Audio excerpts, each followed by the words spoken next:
Today, it's all about setting, achieving, and becoming your own goals. So stay tuned.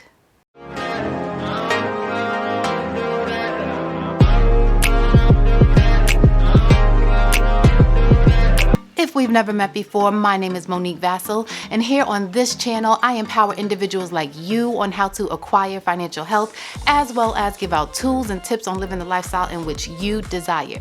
So if you're new to this channel, make sure you hit that subscribe button, as well as comment, like, and share. And if you're a returning subscriber, welcome back, make yourself comfortable, and let's do this. So what's up, my beautiful people? Today we're talking about new year, new goals, and what that looks like for you. But before you put the pen to the paper or the glue stick to the board and trying to create a vision board or writing down those goals, what does your process look like? I would like to go through my process and how I get to the point where I am goal setting those goals, and also how I go about achieving those goals. When goal setting, for me, I have to have it written, and I also have more of a visual aspect. So that includes writing them down as well as creating a vision board. For those of you who are not familiar with the vision board, it's simply a collage of pictures, thoughts, and ideas that you put together on a poster board, or maybe on a desktop computer screen, or even on your cell phone screen, just as a reminder of what you're focusing on for this particular time. But before I even get into creative mode and creating the vision board or writing down my goals, I go through this thought process. It starts off with a category of each area of my life in which I may think I want to focus on. My categories start off with the 3 F's. 1 is faith, my spirituality. Where do I see myself in the next upcoming months? What do I need to improve on? Do I need to read my Bible more? Do I need to pray more? Do I need to give more? So I put that as one category. Number 2 is family. Does my husband need a certain thing within our marriage? Do my kids need to be fulfilled in a certain area in their lives? I kind of look at where I would like my family to be in these next couple months. Number 3, finances, or where the money resides, or where the money resides. Of course, you know that you have to have that in order. So that's an own separate bucket in and of itself. And then number 4, there are things such as career, your side hustle, the different businesses that you may want to venture into. And then there's also things such as health and wellness, relationships. We look at social media today, and sometimes we need to reassess, what do those relationships look like? Do you need to get out more? Do you need to stay in more? Do you need to separate yourselves from certain people? Then there's also things such as growth and learning opportunities, as well as a miscellaneous bucket. Now, the growth and opportunity bucket, that's where I sit back and I say, what else can I learn? There's always room for growth. Maybe I want to pick up a different hobby. And then in my other miscellaneous bucket, there's things that I may want to do, such as travel, or you may have different things where you would put in that bucket. But for me, like I said, there are those 7 to 8 items in which I try to break it down so that my goals become a little bit more focused and there's a little more clarity to exactly what I plan. Also, when looking at my goals, I look at whether they are push goals versus pull goals. Now, it's very important, at least for me, to have a balance between push and pull goals. Your pull goals are going to be those that are more you are drawn towards. They're the ones that it comes because of passion, because of dedication, and you kind of get through those effortlessly. And then there are those goals which are the push goals. Like for a lot of you young students that are out there going to college, a lot of times those are the push goals where you have to get through it. It may not be what you want to do right now, but you still have to be pushed into that direction. And it may take a little bit more effort to get through those goals. But it's very important to have a balance between the 2 goals, because what may happen is that you can run into goal fatigue. Yep, it's a real thing. Goal fatigue is where you just get burned out and tired after pushing so hard. And so when you create that balance between passion, dedication, and I just got to push through this, it gets a little bit easier. And also make sure to take time to pause, rest, invest in yourself with that self-care in between your goals so that you can create that balance and you can enjoy conquering, achieving, and becoming the goals that you have set forth for yourself. The other thing I like to do before I actually sit down and write out my goals is I like to spend some time with my thoughts. What am I thinking of? Well, number one, I like to go back to those preschool days where the teacher asked you, what would you like to be when you grow up? See, if you get yourself into that mindset, you erase those thoughts of, I'm not enough, right? It was before the time someone punched you in the gut with something that they said, or how you felt, or just the different barriers of, I don't have. Get yourself back to that mindset of, I can do anything. So you have to basically stop the self-limiting doubts and belief system that you have to get back to, where am I going next? And then, of course, I've mentioned this to you guys before, is what's the why? Why do you want to do or make this next step? Because your why is always that motivating factor when you feel like you don't have enough to go any further. Another thought is to dream big. Don't let anything limit yourself right now. It's just simply a goal that you're trying to accomplish. And so you have to dream big, which leads me into the other thought of, you also have to get a little bit uncomfortable. Because if it's something that's comfortable for you to do, easily tackable, is that a word? A couple other thoughts that I normally have is, one, get uncomfortable. If I'm creating a goal and I feel as though I'm too comfortable, that means I'm not stretching myself enough. So make sure that when you're thinking through some stuff, be uncomfortable with it. Make it something that, you know what, it's gonna take me a little bit more to achieve this, but I know that I can achieve it.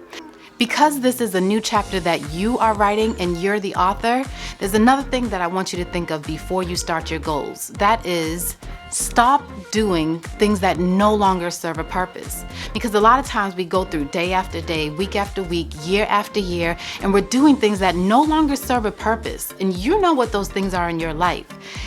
What has been done in the past and where you are today may be two totally different places. So really think through that. Think through some things that you no longer need to do, because now it's a new chapter and you're paving a new way. You're writing a new story. So in creating your goals as well as that vision board, what you're essentially doing is creating a better version of you. And while doing so, you want to have an impact on those around you, as well as see that transformation that happens within you. As some of you may already know, I have a financial coaching business that's called Impact and Transform. Impact is actually an acronym in which we're going to go through to get through our process of goal setting. In the word impact, the first letter is I. I stands for intentional. Intentional is doing things and knowing why you're doing those things. It's also making the decision to do the important things even when it's not easy. So if you have a weight loss challenge and you tell yourself that you have to wake up at 5 a.m. every morning just to make sure that you're hitting that goal, that's living intentionally, even when it's not easy. Also evaluating and making decisions based on those specific goals and not aimlessly wandering through life. That's intentional living. The next letter in impact is M. Here is where we maximize our resources. The way I like to look at this is you take lemons and you turn them into an Arnold Palmer. For those of you that don't know what that is, it's lemonade and sweet tea mixed together. So basically, you're taking something that may be a little bit sour, but you turn it upside down into an entire new thing. And that's what you can do when you have current resources and maximize them. A lot of times we use the excuse that we don't have enough and we can't do what we would actually like to achieve. That's not the case. There are a lot of other resources out there, such as Pinterest, YouTube, networking, a support system that can help you in your goals. But you have to take the time to assess what you currently have and then make sure you go after that, maximizing where you are today to get you where you need to be tomorrow. And the P in impact is for purpose. Have you even thought about your purpose? And in thinking about your purpose, who do you plan on serving? Because one thing that I do know is that if your purpose is only to serve you, you're on the wrong track. However, if your purpose is about serving others, you're getting a little bit closer. 10 to 1, your purpose is going to be all about what you can do for someone else. In setting your goals, don't just look at what this can do for yourself, but also look at the impact that it's going to have on other people. In impact, there is that letter A. That A stands for action. See, it's not enough just to have a pretty vision board or just to stop at writing down the goals. No, you got to take this thing to the next level. What is your action plan? You have to be specific. You have to be detailed. Give yourself a time frame. This time frame, you can go from 3 months to 6 months to a year. If it's baby steps that you need to get these goals achieved, then do that. But you have to have a plan in place. And when creating this plan, make sure you have your plan A and a plan B. You know how it is when you're taking a road trip and then here we go, there's a road that's under construction. When a road is under construction, what happens? You run into a detour. And so you may have to take the long scenic route that you weren't expecting to take. However, you still get to that final destination. So that plan B is just your detour. So make sure you remember that power of resilience, that even when you are distracted and you may fall down, that you can get back up. Keep moving on your plans. Take plan B, and even if it takes plan C and D to get to where you need to be, do that, but don't stop. Keep going. Consistency. That's the letter C in impact. Now see, the thing is with consistency is that it goes along with repetition. You know, like when you go to the gym and you're lifting weights and you're working out a certain muscle, and every time you lift that weight, that muscle becomes stronger. Well, that's the same thing with consistency. The more you do something, the more you become stronger with that thing. So with that goal, if you are consistent, if you show up each and every time, guess what?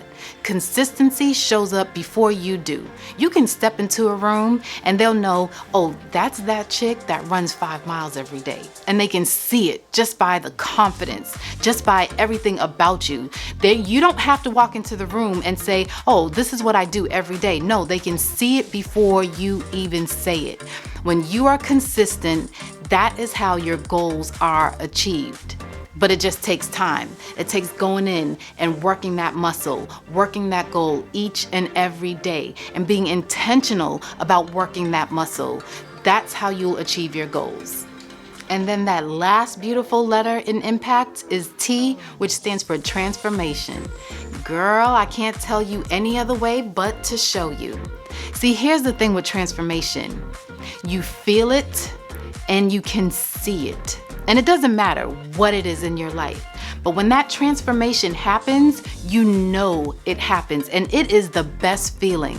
That's when everything else shows up. The intentionality, the maximizing of your resources, your purpose, the action plan has now come into place. And that consistency has worked out for you, which shows up in that transformation. And that's where, when you sit down to write out your goals and create that vision board, have all those things laid out, break down the categories, and make sure that you look at that transformation and allow it to keep moving you forward, because it doesn't stop after your 1-year goal or your 2-year goal. Let it become who you are. See, that's where we get to that point where we've set the goals, we achieve them, and now we become them. So you don't have to look to social media and look at other people's lives and then say, hashtag, I want those relationship goals. No, you are the goals for yourself. You create them, you achieve them, and you become them. Like I've said before, and I can say it over and over again, this is all about becoming a better version of you. You are now the author of the story you are about to create. The page is blank. It's now on you. Plan out a theme for your goals. Embrace that theme. Me personally, my theme for my current goals is minding my own business. And I mean that. I mean that literally. I am going to mind my own business, because if I'm not working on my business, that means I'm wasting time. If I'm sitting here looking at other people's lives, other people's social media posts, other people achieving what they're achieving and not doing my own thing, I'm not minding my own business. And how do I expect to grow? And if you're getting stuck on certain goals, don't be afraid to pause and reassess. Is this a goal that's needed for this current time in your life? Don't be afraid to understand that things change, life changes, but always try to move forward. If this isn't the goal, then question yourself as to what is my next step, and keep moving forward. And in order to keep moving forward, you have to stop speaking negatively to yourself. Stop the self-doubt. And with that, I hope you guys have been able to pick up some tips to get you on your way to start setting those goals, achieving those goals, and becoming those goals. Create that vision board. Make sure you hang it up somewhere that you can see it each and every day, because that can become your daily affirmation. Thank you so much for taking the time out to watch this video. Like I always say, share this video with your mama and them, or whoever else needs to hear some more stuff about goal setting, and I will see you soon.